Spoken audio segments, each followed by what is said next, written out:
प्यारे बच्चों, जेसीईआरटी और जैक द्वारा क्लास 12 का मॉडल सेट तैयार किया गया है। मॉडल सेट 1 और मॉडल सेट 2 का आंसर पूर्व के वीडियो में बता चुका हूं। यदि आपने उसे नहीं देखा है तो लिंक डिस्क्रिप्शन में दिया हुआ है। साथ ही का भी सेट मेरे ब्लॉगर पर उपलब्ध है, उसे भी आप जाके देख सकते हैं, लिंक डिस्क्रिप्शन में दिया है। आज हम लोग मॉडल सेट 3 का आंसर देखेंगे। अपने चैनल इकोनॉमिक्स प्लस पर यदि आप नए हैं तो चैनल को जरूर सब्सक्राइब कर लें और घंटी के आइकन को जरूर दबा लें, क्योंकि इसी से आपको प्रत्येक वीडियो की नोटिफिकेशन सबसे पहले प्राप्त होगी। वीडियो को ज़्यादा से ज़्यादा अपने दोस्तों के बीच शेयर करें ताकि वो भी इससे लाभान्वित हो सके। तो चलिए आज कुछ नया सीखते हैं।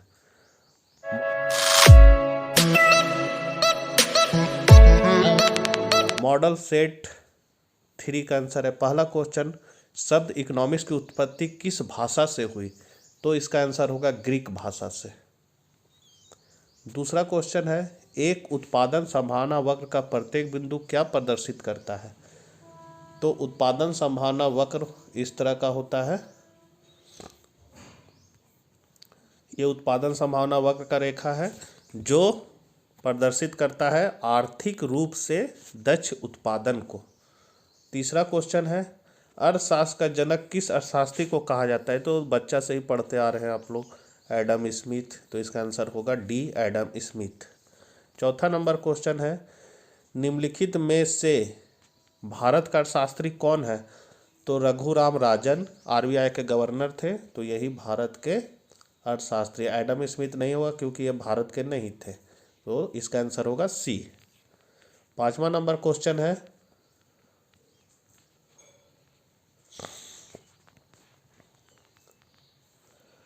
अर्थशास्त्र मानव कल्याण का अध्ययन है, यह कथन किस अर्थशास्त्री का है? तो यह कथन अर्थशास्त्र का जो परिभाषा है कल्याण संबंधी, वो अल्फ्रेड मार्शल द्वारा दिया गया है, तो ये मार्शल का कथन है। निम्नलिखित में किसका अध्ययन व्यष्टि अर्थशास्त्र के अंतर्गत किया जाता है? व्यष्टि अर्थशास्त्र मतलब होता है एक व्यक्ति, एक परिवार, एक फर्म, जहाँ एक इकाई का हम लोग अध्ययन करते हैं। तो यहाँ पर एक जहाँ लिखा होगा वही आंसर होगा, तो इसका आंसर है बी, एक फर्म के संतुलन। तो छठा का बी आंसर होगा। सातवां, किसी वस्तु का मांग फलन Q बराबर 20 माइनस 2P, जहाँ B less than equal to 10 तथा बाजार में उस वस्तु के 20 उपभोक्ता है, वस्तु के लिए बाजार मांग फलन ज्ञात करें। तो बाजार मांग फलन ज्ञात करने के लिए ये जो 20 है, 20 को इससे गुना कर देंगे, तो 20 को 20 से गुना करेंगे तो 400, और 20 को 2 से गुना करेंगे तो 40P। तो इसका आंसर होगा बी।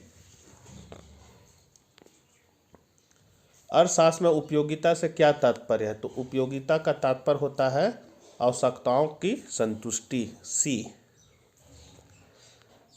निम्नलिखित में से किसका मान ऋणात्मक हो सकता है? तो औसत उपयोगिता, औसत लागत, कुल उपयोगिता और सीमांत उपयोगिता। तो हम लोग इस तरफ फिगर से देख सकते हैं।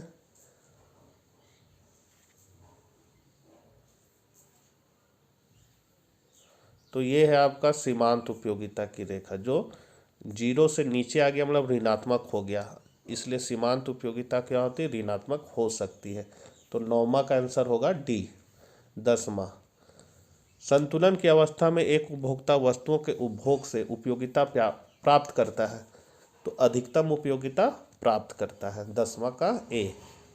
11वां, एक बजट रेखा पर अवस्थित किसी बंडल के क्रय करने पर एक उपभोक्ता की संपूर्ण आय खर्च हो जाती है। बजट रेखा इस तरह होता है, ये है ए बी बजट रेखा।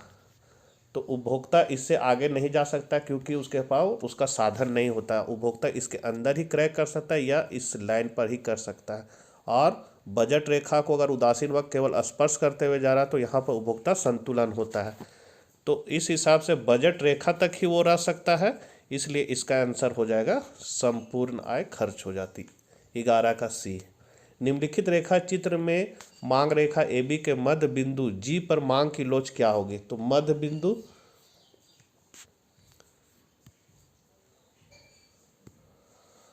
तो यहाँ हम लोग देख रहे हैं ये है मांग रेखा और इसका मध्य बिंदु। तो मध्य बिंदु में मांग की लोच इकाई के बराबर होती है। हम लोग जैसे जैसे नीचे की ओर आएंगे मान क्या होगा, घटेगा। तो घटने लेस देन 1 करेंगे, घटने का सीमा अक्ष पर हो जाएगा 0।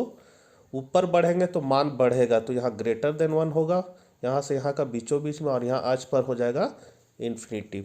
तो यहाँ मध्य बिंदु में पूछ रहा है, तो मध्य बिंदु में क्या है, ई बराबर 1। तो 12 का आंसर हो जाएगा 1, बी आंसर सही है।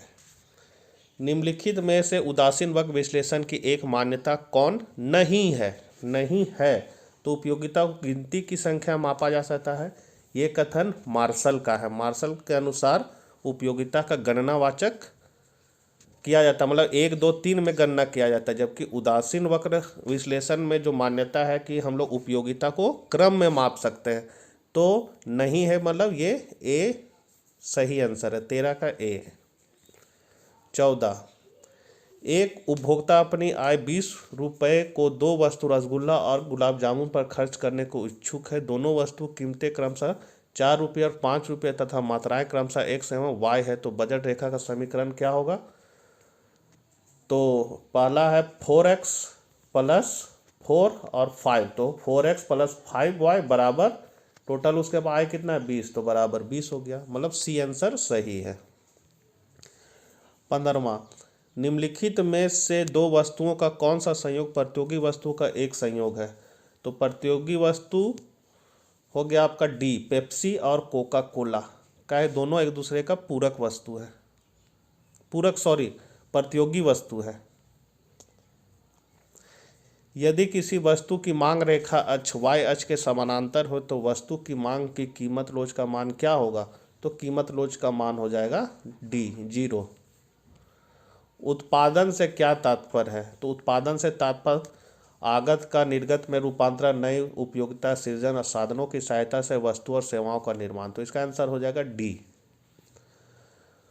परवर्ती साधन के सापेक्ष कुल उत्पादन में परिवर्तन की दर को क्या कहा जाता है? तो सीमांत उत्पादन कहा जाता है। सीमांत मतलब होता है अतिरिक्त। उत्पादक कौन होता है? तो उत्पादक होता है साधनों की सहायता से वस्तु और सेवा का निर्माण करने वाला व्यक्ति, मतलब जितना भी साधन है, भूमि, पूंजी, श्रम, सबको एकत्र करके उत्पादन में प्रयोग करेगा, वही उत्पादक होता है। तो इसका आंसर होगा 19 का ए। 20 में आएंगे हम लोग, उत्पत्ति के साधनों की 5 इकाइयों प्रयोग से किसी वस्तु की 24 तथा उत्पत्ति 6 इकाइयों प्रयोग से 30 इकाइयों का उत्पादन होता है। सीमांत उत्पादन का मान क्या होगा? तो इसका होगा 6 इकाई। किसी वस्तु के एक अतिरिक्त इकाई के विक्रय से प्राप्त आगम को क्या कहा जाता है? अतिरिक्त का जहाँ प्रयोग हो गया वहाँ जानिएगा सीमांत होगा, तो इसका आंसर होगा बी, 21 का बी। उत्पादन की मात्रा में परिवर्तन साथ किस प्रकार की लागत में परिवर्तन होता है? तो परिवर्तन, तो यहाँ हो गया परिवर्तन कुल परिवर्तनशील लागत, सी आंसर होगा। किसी वस्तु का पूर्ति व मूल बिंदु से गुजरता है तो पूर्ति की लोच का मान क्या होगा? तो 1 होगा। मूल बिंदु से गुजरेगा तो 1, यहाँ पर 3 स्थिति है, यहाँ से गुजरेगा तो 1, यहाँ से गुजरेगा तो ग्रेटर देन 1, और x से गुजरेगा तो लेस देन 1। मान लिया जाए कि एक बाजार में 3 एक जैसे फर्म है तथा वस्तु की कीमत 5 रुपये प्रति इकाई पर एक फर्म वस्तु की 50 इकाइयों की पूर्ति करता है, तो वस्तु की बाजार पूर्ति होगी क्या होगी? तो इसका आंसर होगा 50 इकाई 250 15 तो 150 इकाई। इसका आंसर होगा डी। एक उत्पादक किसी वस्तु 5 इकाई बेचकर 50 रुपये तथा उस वस्तु की 6 इकाई बेचकर 70 रुपये प्राप्त होता है, तो सीमांत आगम का मान क्या होगा? सीमांत आगम का मान होगा 20, मतलब दोनों को घटा देंगे, फॉर्मूला लगेगा डेल्टा बी बटा डेल्टा क्यू। इस फॉर्मूला का डेल्टा पी हो गया, मतलब मूल्य में परिवर्तन कितना होता है? तो 6 में 5 को घटा देंगे और 70 में आपका 50 को घटा देंगे। इस फॉर्मूला के आधार पर हम लोग निकाल लेंगे।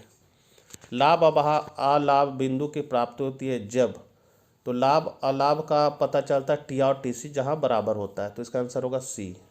27। अल्पकाल में एक उत्पादक उत्पादन बंद करता है जब कीमत न्यूनतम ABC से कम होती है। इसका आंसर होगा डी। दीर्घकाल में एक पूर्ण प्रतियोगी फर्म को किस प्रकार का लाभ प्राप्त होता है? तो सामान्य लाभ। समान लाभ हो गया, ना लाभ होगा ना हानि होगा। और समान लाभ को हम लोग जान सकते हैं, अगर 1 रुपया कोई सामान बनाने में लगा है और 1 रुपया में ही वो बेच रहा है, मतलब उसका आय 1 रुपया हुआ तो समान लाभ। 1 रुपया सामान बनाने में लगा है, 50 रुपया में बेच रहा है तो उसको हम लोग असामान्य लाभ कहेंगे। और 1 रुपया बनाने में लगा है और 50 पैसा में बिक रहा है तो इसका मतलब हुआ उसको हानि हो रहा है। एक वस्तु की मांग और पूर्ति वक्र क्रमशः Q बराबर 10 - 2P है और Q बराबर 5 + 3P है, तो समान कीमत क्या होगी? तो इसका आंसर हो जाएगा 1। दोनों को इक्वल कर देंगे, दोनों को इक्वल करके हम लोग इसको सॉल्व करें तो इसका आंसर 1 आएगा। मतलब 10 - 2P बराबर 5 + 3P करके दिखा ही देते हैं। 10 - 2P बराबर 5 + 3P।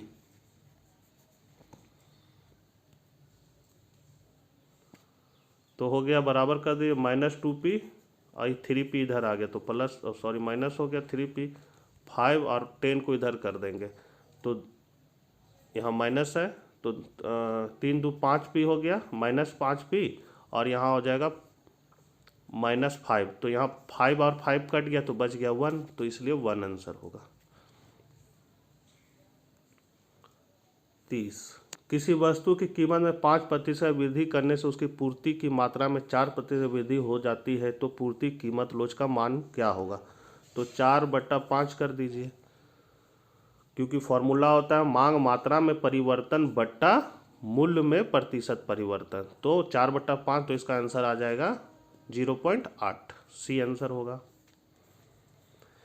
किसी फर्म के लाभ को इनमें से किसके द्वारा प्रदर्शित किया जाता है? तो TRTC के द्वारा। ए आंसर होगा।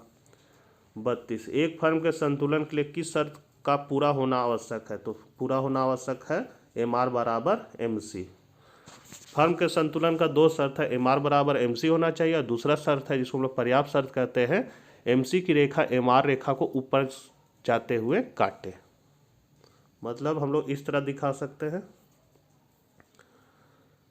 ये हुआ आपका